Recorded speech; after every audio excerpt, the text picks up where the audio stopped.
كسكس ولا طعام عاصمي مرقة بيضاء الله عليه. في كوكوط ولا طنجرة نديرو شوية سمن شوية زيت أطراف الدجاج حسب أفراد العائلة.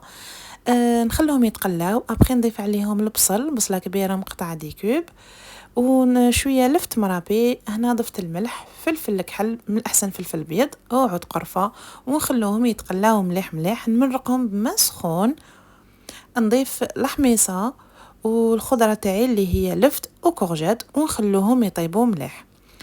هنا الطعام كنت فورته التفيرة الأولى ابخي نبللو بشوية ماء وملح. نبللو مليح نتوما على حسابكم نتوما تعرفوا عينكم ميزانكم. نبللو ونضيفو نخليه يفور تفويرة تانية. هنا بعد ما فورتو تفويرة تانية درتلو شوية زبدة وني ندهن فيه ونقدموه. ما تنسوش كي تقدموا الطبق ديروا شويه قرفه وشويه مزهر. شهيتكم في الجنه ان شاء الله ينال اعجابكم.